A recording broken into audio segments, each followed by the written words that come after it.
Hello, friends. Hope you all are doing well in your life, and if not, then at least trying to do best as you can do. पता है क्या, मुझे ना बहुत ज़्यादा पसंद है इधर उधर घूमना।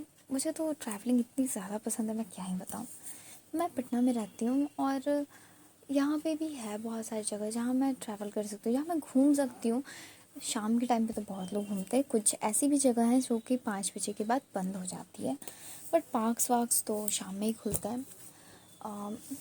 तो काफ़ी सारी जगह हैं, पर इस बार ना मैं पटना के बाहर घूमने जा रही हूँ। मैं बेसिकली तारापीठ घूमने जा रही हूँ। मैं अकेली नहीं जा रही। पहले मैं पटना से ना रक्षाबंधन पे मैं और मेरी मम्मी गए थे मामा के यहाँ। मामा को मम्मी राखी बांधने के लिए गई थी और मैं उनके छोटे बेटे को बांधने के लिए गई थी। मैं जब गई तो फिर वहाँ ना प्लान पहले से था कि हाँ हम जाएंगे। तो हम लोग भागलपुर से हम लोग निकले। हम लोगों ने खुद की गाड़ी से हम लोग गए थे। मैं आपको जो बता सकती हूँ कि मैं कैसे गई थी। तो वो मतलब एक्चुअली मैं गई थी तो वो बाय रोड बता सकती हूँ।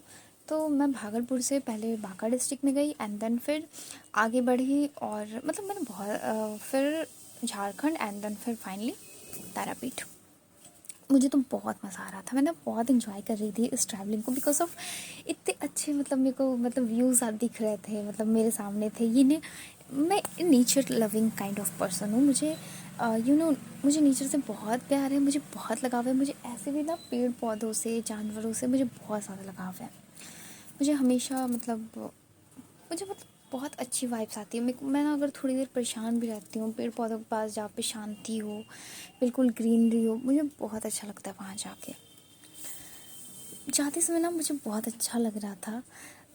बीच बीच में जो वेदर चेंज हो रहा था ना, कभी मौसम बदल जा रहा था, कभी थोड़ी बारिश हो रही थी, कभी हल्की सी धूप हो रही थी। और इसी तरह से हम सब लोग पहुँच गए फिर तारापीठ।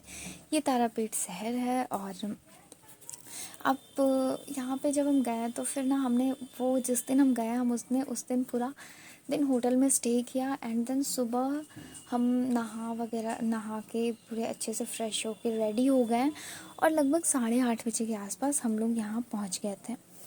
बहुत ज़्यादा भीड़ थी तो हम लोगों ने वहाँ पूजा का जो प्रसाद होता है हमें खुद से ख़रीदना रहता है, तो वो सारा कुछ ख़रीद लिया एंड देन हम लोग फिर लाइन में लग गए।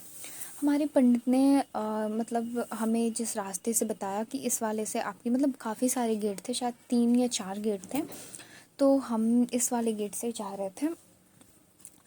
तो इधर पे और इधर पे ही ना वो जो भिखारी लोग होते हैं इधर पे बैठे हुए भी थे।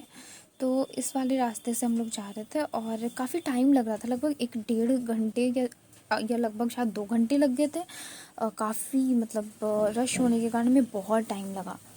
तो उतनी देर खड़े मेरे तो पैर ही दुख गए थे। सबने थोड़ी थोड़ी देर उसे पकड़ा था, उस टोकरी को जिसमें प्रसाद वगैरह था। काफ़ी भारी हो गया था वो भी। फिर हमें फाइनली ये हमारा गेट खुल गया था, हमें एंट्री मिल गई। वीआईपी एंट्री थी हमारी, हमें कुछ चार्जेस भी देने पड़े थे। फिर उसके बाद ये हम इंटर कर गए और यहाँ पे मैंने आपको जैसा बताया इसमें शायद 3-4 गेट थे। तो कुछ कुछ ऐसे थे जो वहाँ के लोकल पीपल्स भी जो आए थे तो उनके लिए थे, और पता नहीं मुझे उतना पता नहीं है तो शायद। पर ना पता है क्या, लोकल लोगों वाली जो थी वो हमारे से बगल में दिख रही थी। तो इतना ज़्यादा अचानक से ना फाइट स्टार्ट हो गया, बहुत ज़्यादा आवाज़ें आने लगी। मेरे को तो लगा ना कि पता नहीं क्या हो गया, बट मेरे को मज़ा ऐसा नहीं, लड़ाई देखने में मज़ा नहीं आ रहा था, पर मेरे को अच्छा लगा यहाँ जाके। फिर मुझे ये वाला जो जब इस वाले सेक्शन में हम गए तो यहाँ पे भी काफ़ी टाइम लगा था, यहाँ पे भी काफ़ी देर रुकना पड़ा था। तो हाँ, ये वाला देखो, ये ना मुझे फिर ये वाला बहुत मज़ेदार लग रहा था। क्या इधर से जाओ फिर इधर से जाओ फिर इधर से जाओ, वो नहीं होता है, गेम नहीं होता है जो हम खेलते हैं, बिल्कुल वैसा। अच्छा था ओवरऑल। यहाँ पे ना मुझे यूँ क्योंक बहुत जल्दी एक लड़की थी, उससे मेरी फ्रेंडशिप भी हो गई थी। तो वो बंगाली बोलती थी, मैं तो हिंदी या इंग्लिश ही बोल सकती थी, मुझे बंगाली तो आती नहीं थी, बट हाँ थोड़ा थोड़ा शी ऑल्सो ट्राइंग टू कि ना मुझे चीज़ें समझ में आए। तो मैं भी अपनी तरफ से कोशिश तो मुझे इस तरह से हमारी दोस्ती भी हो गई थी, तो मुझे अच्छा लग रहा था। फिर मैं थोड़ा यहाँ यहाँ पे बेसिकली मुझे बहुत इंतज़ार हुआ, और यहाँ पे हमारे जो पंडित जी थे उन्होंने सब कुछ यहाँ पे हमें बाँट दिया था। मतलब हम लोग 7 लोग थे, तो हम सबको कुछ जो भी हमारा था वो दे दिया। और फिर अब ये हमारा गेट खुल गया, और ये हम अंदर जाने के लिए, ये जो घंटियाँ आपको दिख रही हैं इतनी सारी, यहीं से हमारा गेट है। और अब हमारा टर्न आने वाला है, हम अंदर आ गए। और अंदर चूँकि वीडियो बनाना अलाउ नहीं था, तो मैं आपको अंदर का सीन नहीं दिखा सकती, बट मैं बता सकती हूँ कि वहाँ सिल्वर कलर की एक मूर्ति थी, बहुत खूबसूरत मूर्ति थी। और माँ के जो चरण होते हैं ना, वैसा था। वहाँ पे आलता गिराना था, वहाँ प्रणाम करना था, आपके सर को वहाँ झुकाते, फिर आपको माता की प्रणाम करना, यहाँ आना। और ये हमारे पंडित जी जो हैं वो प्रसाद सबको दे रहे हैं, मतलब लाइक सबको, हम सबको, मतलब जो भी देना था, बहुत सारा कुछ था। तो और ये आपको एक छोटा सा ना, मतलब आसपास देखो कि कुछ ऐसा ही था जिधर से हम लोग आए थे। और फाइनली अब हमारी पूजा हो गई, बहुत सारी मतलब अच्छे वाइब्स के साथ, बहुत सारे अच्छे मोमेंट्स के साथ, हमें बहुत अच्छा लगा। और फाइनली हम अब घर जा रहे हैं। अब हम होटल से थोड़ी देर में चेकआउट करेंगे, और फिर उसके बाद हम फिर वापस घर जाने के लिए निकल जाएंगे। थैंक यू गाइज़, मुझे लगा आप लोग को शायद बहुत अच्छा लगा होगा ये पूरा view. Thank you, thank you, thank you.